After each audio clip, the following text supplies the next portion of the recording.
Welcome to the Fire It Up with CJ show. Today we're going to be talking to David Evie. We're going to be talking about his life in the Nanda community, of which you've lived in Portland. Is that right? You've lived in the Portland community, which is that similar to the community that Asha lives in, an apartment kind of community? Exactly.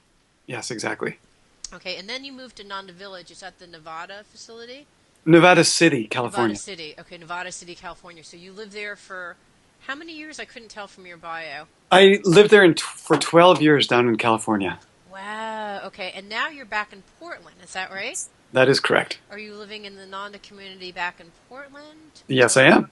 okay, got it. Wow, interesting. Or- So how does it feel being back to, moving from the Nevada City to the Oregon? Has there been a change? But there's been both changes in the city itself here and in my life as well. Yeah. When I went down to live at the Ananda Village 12 years ago, I was basically trying to find a different way of living. Was done with the world. I was playing with bands and reached my limit of what I could endure because my spirit was looking for something else. I really appreciated what you have at the beginning of your show. Are you looking for how to apply spiritual truths in a practical way to our lives? Yeah. So my wife and I decided it was time to move down there, and it was a wonderful way of just really diving deep into creating a different way of living. I was just basically cut all my previous bonds and just became cloistered away as best as I could. And Wow. then at the end of these past 12 years, it's become more and more clear that I am not meant uh, to be in that same situation. So Yeah. I've moved back up here to Portland, where it's wonderful to see all the different changes here in the city, how things are becoming more overtly spiritual. 12 years ago, you didn't see the billboards advertising yoga along the Yeah. streets. Oh, that's fascinating. Yeah.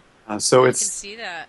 So the world has changed to be more spiritual, so that you didn't have to go someplace else to experience it. Now it's in your backyard. it's very true. Yeah. Wow, that's fascinating. Okay, so in, what prompted you saying, okay, I think it's time for me to transition to something else? What was there a life event or what happened? Well, you mean to make this most recent move? Yeah, uh-huh. It's been a gradual change. In fact, being with the movie was a big influence on that because it was Wow.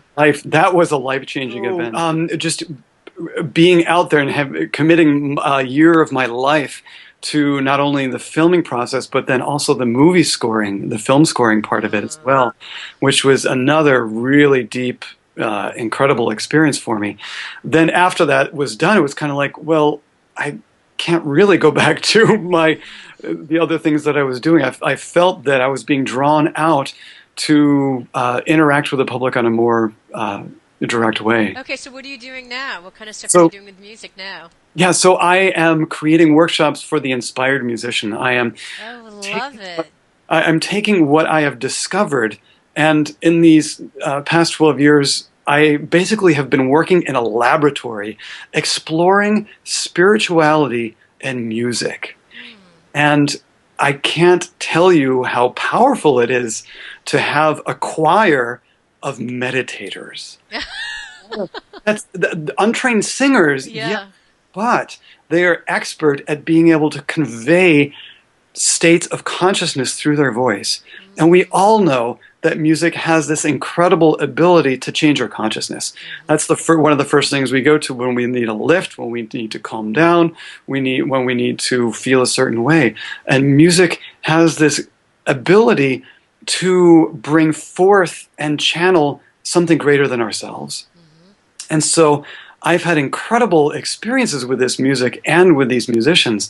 And my greatest desire is to go back in time and teach myself these things, which I really wish I would have learned in college and even Yes. that Interesting. we have that there are walls between spirituality and music that were set up centuries ago that are still there. Back in the Renaissance, they said, okay, arts and sciences, we want to be over here, and church with your spirituality, we won't bug you anymore. You just Right. stay over there. We won't touch your stuff if you won't touch our stuff, Right. basically. And it's interesting how, in the expression of music, which in itself is so spiritual, how we are so afraid to address that spirituality, especially in the classical world. Handel, when he composed the Hallelujah Chorus, was found with tears streaming down his face and his arms upraised, and he said, "I do believe I saw the great gates of heaven open before me, and the great God himself revealed." And Brahms goes into speaking about accessing the superconscious when he composes. And inspiration like this is not limited to the Christian tradition or any particular tradition. Right. And it's time to break down these barriers and have these open discussions about what music does. Yeah. And if music does affect us on the spiritual level, what is it that we can do to enhance that and make it come more powerfully alive? The Finding Happiness soundtrack is one of the greatest things I can recommend. Yeah. There was a presence that made itself known. So I'll have to tell you a little story Yeah, on. sure. So here I am, just me, and it's the day before I am going to a meeting down in Los Angeles with Swami Kriyananda and Elizabeth Rome and the director Ted Nicolau. And finally I had a chance to say, okay, what in the world have I gotten myself into? So I did a little research on our director, who I hadn't really gotten to know very well yet. And I found out he's best known with a cult following for his vampire movies of the 80s. And I said, oh my gosh, what have I done? And I find out that Elizabeth Rome is this amazingly spectacular, gorgeous movie star. And I was like, I have to share a screen with her. Oh my gosh. But we ended up having this incredible meeting all together. And then afterwards, we stepped out into the veranda, and all of a sudden, this incredible presence makes itself known to me. I don't know if anybody experienced it there or not, but I just stepped back and said, "Wow, hi, I'm David. Who are you?" And this presence seemed to say back to me, "Well, I'm the star of the show. Let me introduce myself." It didn't have words, but it just had this incredible energy to it that told me, "David, relax. Everything is going to be okay." There were so many miracles that happened during the filming. For instance, I've been music director at the Ananda Village for the past 12 years. And when they asked me to do the music, I said, sure, we'll take our recordings and we'll put this here and we'll put that there. And they were like, well, no. You can't really do that.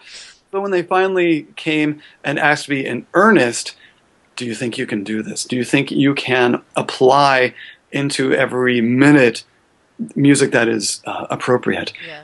Then I had to take a deep breath and say, well, okay, let me take it into meditation. And once again, that presence came to me. And the next day, I get a Facebook email, which I was just learning how to take this of, from a gentleman who I'd met saying, David, I've got this friend who is a film scorer, and he's really interested in donating his services. And so it turns out that we had this great working relationship. He composed some music for the film. I composed some music for the film. We arranged Swami Kriyananda's music. And it was just the perfect combination. Wow. And after we finished recording the last note, I was driving home, and again, that presence just came over me. And I want people to know that presence is real. Whatever you might feel from your experience of watching, it's there. It's genuine. Did you feel like the music was coming through you? I often talk to musicians who feel spiritually guided, and they don't call it spiritually guided, but they'll say something was just coming through them when they're writing. Did that same presence feel like it was coming through in your writing? Absolutely. And my job was just to be an open, upward moving channel that didn't say, I don't know if I'm ever going to be able to do this, but just put myself in the way of the miraculous, basically. Yeah. Oh, beautiful. How many people in the community actually have kids? There are quite a few of us, yes, and there are definite differences between the lifestyle of parents and the lifestyle of single adults. Yeah. So our meditation time isn't as great. But okay, I get that. I have 2 kids, 2 teens. Okay, meditation is affected. Is affected, and you can't go to everything that you want to. Yeah.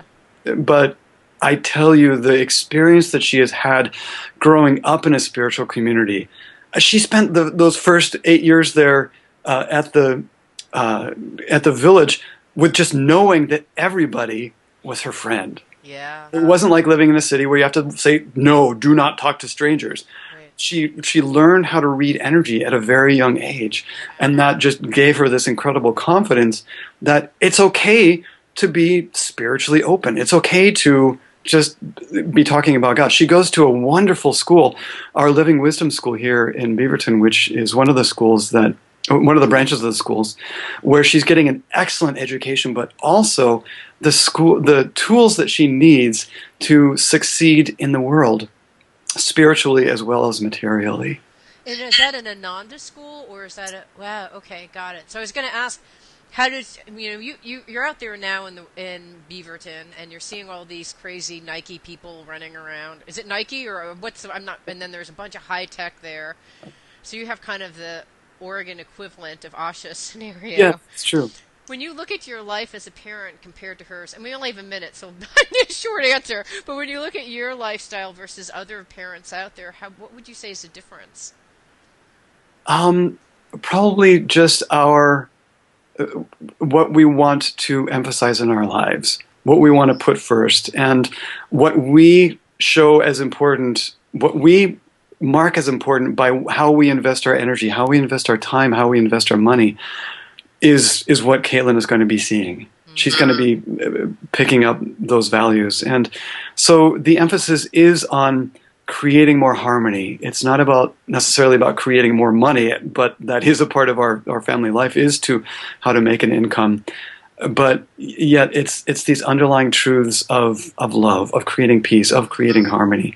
And you don't need a religion to do that. You don't need any specific spirituality to do that. But you do need to show to the kids that it's important to you, that it's very important for you to create a sense of inner harmony. Yeah, love it. All right, we're running out of time. I could talk to you for hours. Thank you so much, David.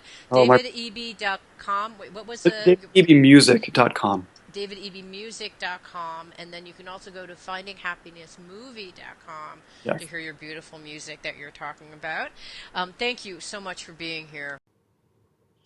Hey, thank you so much for listening to the Fire It Up with CJ show. I hope you enjoyed the show and that you learned something or found something that you'd like to try out. It means so much to me that you're listening to the show and love your support in any way by giving me comments below or to subscribe to the show or share the show with friends. Thank you again for your support. Love and blessings.